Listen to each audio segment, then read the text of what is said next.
কোনো কারণ ছাড়া আমাদের জীবনে সমস্যা আসে না। সমস্যা আসা হলো একটা ইশারা, যা বোঝায় আমাদের জীবনে কিছু বদলানো প্রয়োজন আছে।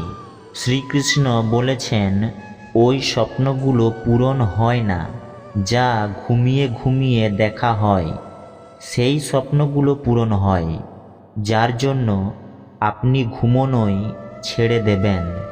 কেউ আপনার প্রশংসা করলেই নাচতে আরম্ভ করবেন না। মনে রাখবেন, প্রশংসার সেতুর নিচে স্বার্থ নদী বয়ে যায়।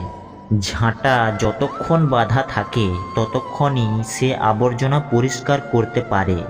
ঝাঁটার বন্ধন খুলে গেলে সেটা নিজেই আবর্জনাতে পরিণত হয়। ঠিক তেমনি পরিবারের সঙ্গে বেঁধে থাকুন। হিসাব করে রাখুন। আজকাল লোক তাড়াতাড়ি জিজ্ঞাসা করে নেয় যে, তুমি আমার জন্য কি করেছো? জীবনের একটা কথাই সুন্দর যে আমরা সারা জীবন বাঁচতে পারবো না। এই কথাটা একটা বয়সের পর সবাই বুঝতে পেরে যায়। দিন ভালো হোক বা খারাপ, তা কেটেই যায়। জীবনের এমন কিছু অধ্যায় আছে যা আজ নয় তো কাল বন্ধ হবেই। অনুশোচনা অতীত পরিবর্তন করতে পারে না, চিন্তা ভবিষ্যৎ তৈরি করতে পারে না। তাই বর্তমানে আনন্দের সাথে বাঁচুন, এটাই জীবনের আসল সুখ।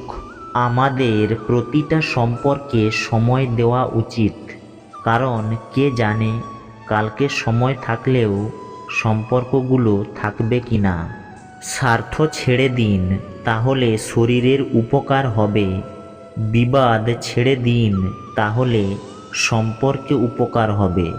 সেই রকমই ব্যর্থ চিন্তা ছেড়ে দিন, তাহলে জীবনের উপকার হবে।